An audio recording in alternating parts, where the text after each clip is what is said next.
On a parlé dans une vidéo précédente, dont le lien devrait s'afficher en haut de l'écran, des principaux courants de pensée en économie actuellement.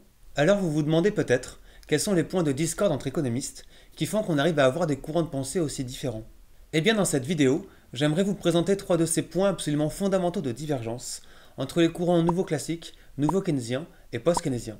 Et dans de futures vidéos, on s'intéressera notamment aux différences entre marxistes et keynésiens.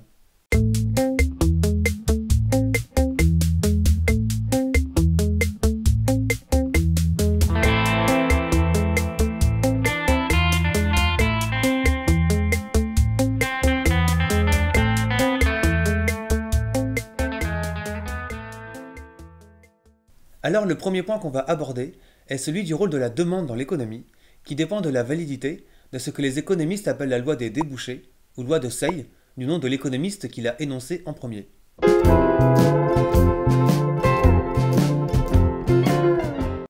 Alors, la loi des débouchés, c'est probablement le point de discorde le plus important entre économistes.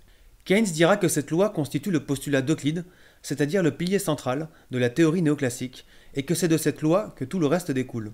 C'est pourquoi, pour remettre en cause cette théorie, il était indispensable selon lui de s'attaquer à cette loi. Alors, que nous dit cette loi? Elle nous dit que dans une économie, la demande est toujours égale à l'offre. C'est-à-dire que quelle que soit la quantité de biens produits par les entreprises, c'est ce qu'on appelle l'offre, cette production générera toujours un revenu et une demande équivalente à la valeur de ce qui a été produit.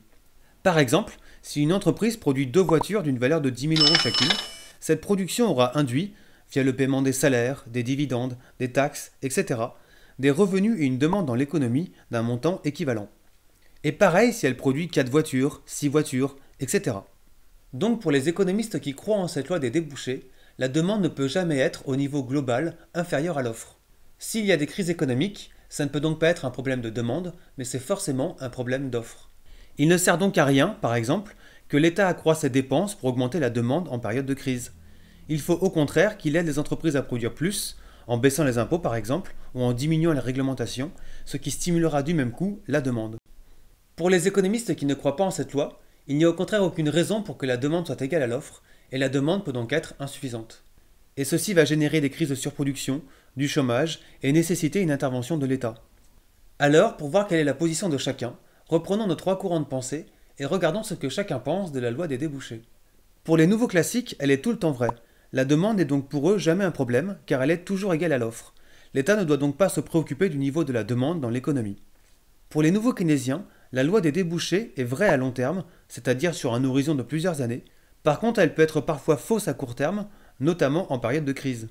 Pendant ces périodes-là, et uniquement pendant ces périodes, une augmentation de la demande par l'État peut donc être utile à l'économie. Et pour les post-keynésiens, cette loi est fausse, que ce soit à court ou à long terme. Et la demande joue un rôle absolument essentiel dans la dynamique des économies.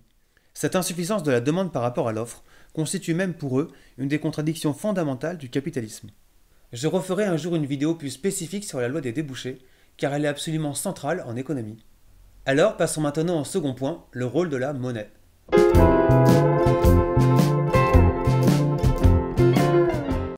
À nouveau, chaque courant de pensée a une vision très différente du rôle que joue la monnaie dans l'économie. Pour les uns, elle ne joue aucun rôle, elle permet juste de déterminer le niveau des prix.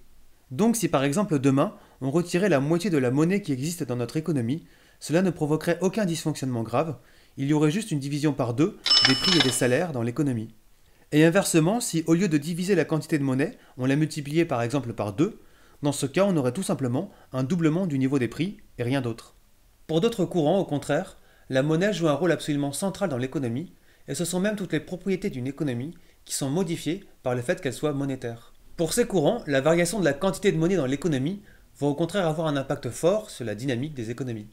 Alors, à nouveau, si je reprends mon tableau, je vais avoir tout d'abord les nouveaux classiques qui pensent que la monnaie ne joue aucun rôle important dans nos économies, à part bien sûr celui de faciliter les échanges. Du coup, ces économistes négligent la monnaie dans la plupart de leurs modèles, et modélisent même le plus souvent des économies qui fonctionnent sans monnaie, comme des économies de troc.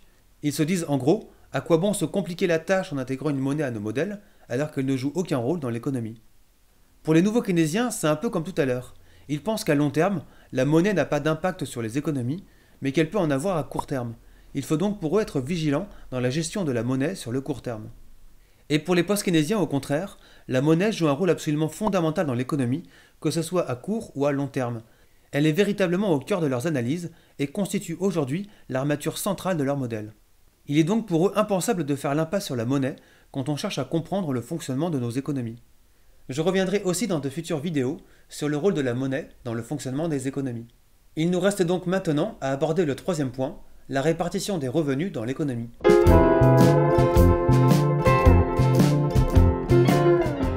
La question, ici, est de comprendre comment se répartissent les revenus dans l'économie. C'est-à-dire pourquoi est-ce qu'un ouvrier gagne par exemple 1 500 € par mois, un ingénieur 3 000 et un trader 10 000. Et il y a deux grandes théories sur le sujet. D'un côté, vous avez la théorie défendue par les nouveaux classiques et les nouveaux keynésiens, qui vous dit que chacun est rémunéré en fonction des richesses qu'il crée dans l'économie. C'est-à-dire que si vous êtes payé 1 500 € par mois, c'est que en gros, vous créez pour environ 1 500 € de richesse dans l'économie. Et si vous êtes payé 10 000 € par mois, c'est que vous créez pour 10 000 € de richesse, etc. C'est ce que les étudiants apprennent à la fac. Les salariés sont rémunérés à hauteur de leur productivité marginale. J'en reparlerai dans une prochaine vidéo. On a donc ici une répartition qui paraît assez juste, puisque chacun gagne à peu près autant que ce qu'il produit. Et la deuxième théorie, défendue par les post-keynésiens, mais aussi par les marxistes, dit que la répartition des richesses dans l'économie est avant tout une question de rapport de force et de convention sociale. Si, par exemple, le rapport de force est en faveur des propriétaires des entreprises, parce qu'il y a beaucoup de chômeurs et donc beaucoup de personnes qui recherchent du travail, la rémunération des salariés va baisser et celle des propriétaires des entreprises va augmenter. Et inversement, dans le cas beaucoup moins fréquent, où le rapport de force serait en faveur des salariés. La rémunération des travailleurs n'est donc pas liée à leur productivité selon ces économistes. D'ailleurs, on serait bien en peine de calculer la productivité d'un travailleur isolé dans une usine où la production dépend de la collaboration de centaines de personnes. Mais elle dépend surtout du rapport de force entre travail et capital, ainsi que de conventions sociales qui font que la société s'est habituée à ce que telle profession devait gagner tant. On peut donc compléter notre tableau de la manière suivante. Pour les nouveaux classiques et les nouveaux keynésiens, la répartition se fait principalement selon la productivité de chacun. Au contraire, elle dépend surtout pour les post-keynésiens de conventions sociales et du rapport de force entre travail et capital. Avec ces trois éléments, il est déjà possible d'avoir une petite idée des différences entre ces trois grands courants de pensée en économie et du rôle que doit jouer l'État, selon eux, dans les économies. Si vous tombez sur un modèle dans lequel la loi des débouchés est vérifiée, la monnaie ne joue aucun rôle et est d'ailleurs souvent inexistante, et la répartition de la richesse dans l'économie est fonction de la productivité de chacun et est donc plutôt juste, alors vous êtes quasiment sûr d'avoir affaire à un modèle nouveau classique et vous aurez tendance à penser que l'État ne doit pas intervenir dans l'économie. Si maintenant, dans ce modèle, la monnaie et la demande peuvent jouer un rôle, mais uniquement à court terme, alors vous avez certainement entre les mains un modèle nouveau keynésien. Dans ce cas, vous serez enclin à penser que l'État peut intervenir dans l'économie, mais uniquement sur de courtes périodes, comme des périodes de crise économique par exemple. En revanche, si la demande et la monnaie ont une influence absolument centrale sur la dynamique de votre modèle, et que la répartition des richesses dans l'économie résulte avant tout de conventions sociales et d'un rapport de force entre ceux qui apportent leur force de travail et ceux qui détiennent les moyens de production, alors vous êtes très probablement en train de lire le travail d'un post-keynésien. Et dans ce cas, l'État pourra à travers sa politique budgétaire et fiscale améliorer le fonctionnement des économies et assurer une meilleure répartition des richesses dans l'économie. Bon, bien sûr, il existe de nombreuses autres différences entre ces courants de pensée, et même des nuances au sein de chacun de ces courants, et il faudrait rentrer davantage dans le détail pour pouvoir en rendre compte, mais tout ça fera l'objet de futures vidéos. On a dit 3 parts, Obélix. 1, Oui, continue. 2 et 3. Bien sûr.